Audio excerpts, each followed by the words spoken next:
Peace and blessings, y'all. And it's Corner Boxing 24. Good afternoon. How's everyone doing on this nice sunny day, New York City?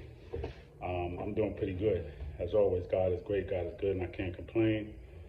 Pardon me, everybody. I should have got on here last night after the fight, but I was a little tired. But we're here today, and I want to talk about, of course, none other than that performance, that beautiful, hard, rugged performance by Devin the Dream Haney, 24 years old, youngest undisputed champion in the history of the lightweight division. Let's always remember that, okay? Loma came, he brought it, which is no surprise to me and shouldn't be a surprise to anybody else. But let's be honest, it was a close fight, but I feel like I feel like Devin Haney won the fight 7-5. I wouldn't give him 8-4, but I'll say 7-5.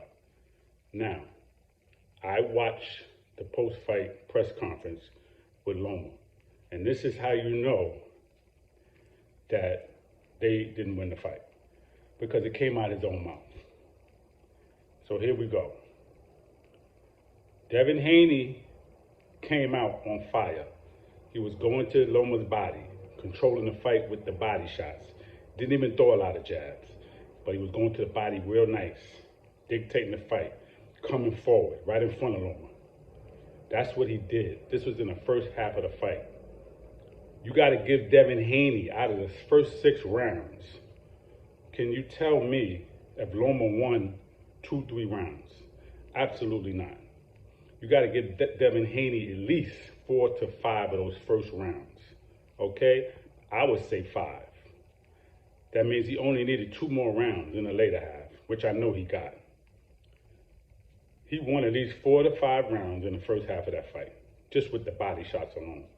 Okay, we know Loma's a fast starter, but he closed the distance, he closed the gap a little sooner because of the way, I don't know if it was more him closing the gap or a combination of him closing the gap and Devin Haney just pushing forward. Because Devin Haney didn't stay at a distance at first. He was coming in because he was trying to get the body, kept a little distance, came in, step out, but he was going to the body nice, controlling the fight, dictating. It was even a point in the fight where you saw Loma get tired. He got hurt. He slowed down. His energy didn't pick up until the second part of the fight because the body shot was wearing him down. Devin Haney didn't keep it up. That's where he messed up.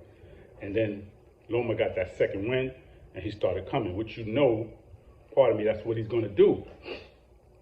But there's no way you could tell me, from my boxing eyes, from what I saw, that Loma won 5-6 rounds of the first half of the fight.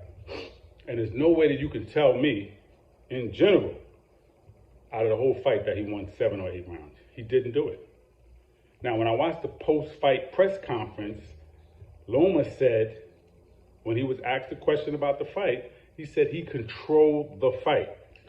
But I just told you what Devin was doing, and you saw it yourself. He was controlling the fight with the body shot. So how was he controlling the fight in the first half? He said he was controlling the whole fight. Loma said when he went back to the corner after each round, he said, I got that round, I got that round. That's ridiculous. If you said that to yourself, then you deceived your own self. And if your corner said you were winning, they deceived you too. It didn't go like that. Andre Ward, SOG, light heavyweight champion, said this was not a robbery.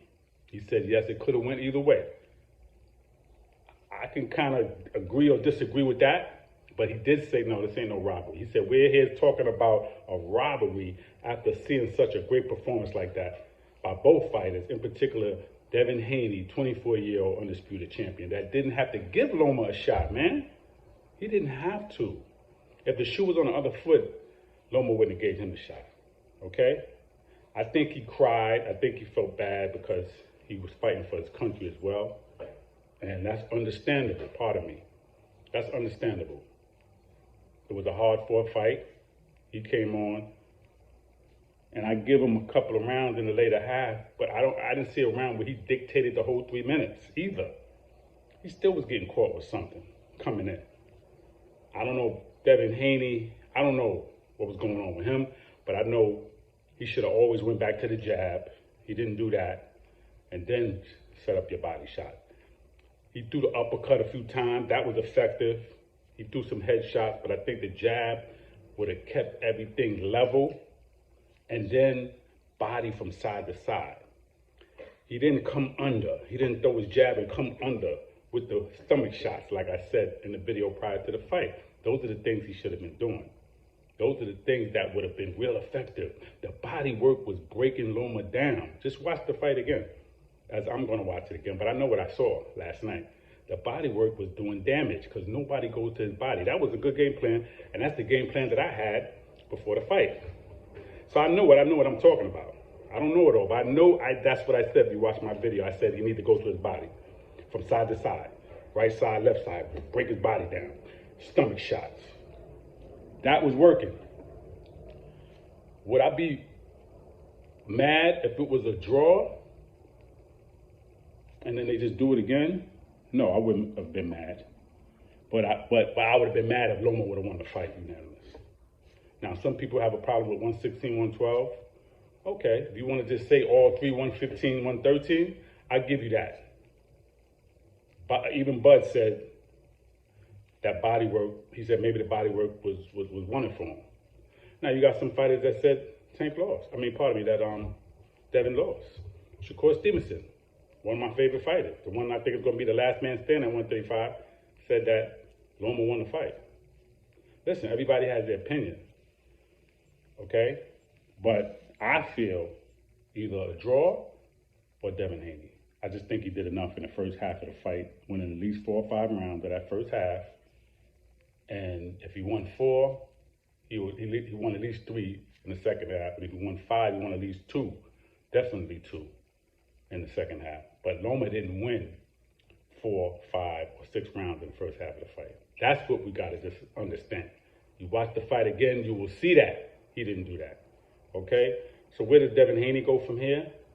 Either a rematch or he fights Shakur or Tank, or he moves up to 140. Those are his choices. I think it's one of the 3. Probably move up or Tank or Shakur. I don't know if he's going to stay at 135 for 2 more fights, though. I think that's a lot. Like he said, he's been at 135 since he was 16 years old. He's 24 now, going to be 25. That's 8 years, going on 9 years. That's a lot to ask for the man. And especially after going to Australia twice back-to-back to fight George Kambosos, which he shouldn't have had to do. Okay? Let's keep it real. Loma, he looked good. See? So that old stuff, nah, he's not old. He still looks good. Now, he could get back in the mix. Maybe he could get a rematch with Lopez, but I think Lopez is going to have a rough time with Josh Taylor, so we got to see how that goes. If he can't get the rematch with Devin Haney, hey, I guess he fights Shakur or Tank and see what he got in his tank, right? Fight Shakur, fight Tank. It's going to be based upon what Devin is going to do, right? But they don't have to wait. You know, you're coming off a loss. Now you really want to say, okay, boom, let me show something. So fight Shakur or Tank. I think that's what he could do. Or maybe he'll fight George Kambosos. I don't know. But I would just say, again, be honest with yourself and watch the fight and be honest and tell me, and I'll tell anybody this, ask yourself if Loma won 4 or 5 rounds of the first half of the fight. I know you wouldn't be able to say that. And I know you damn sure can't say he won all 6 rounds of the second half of the fight. So what are we saying here? Highway robbery? No way. I've seen some robberies in fights. You can go back and watch it. You can go back and watch Meldrick Taylor and Chavez. You can watch Pernell Whitaker and Oscar De La Hoya.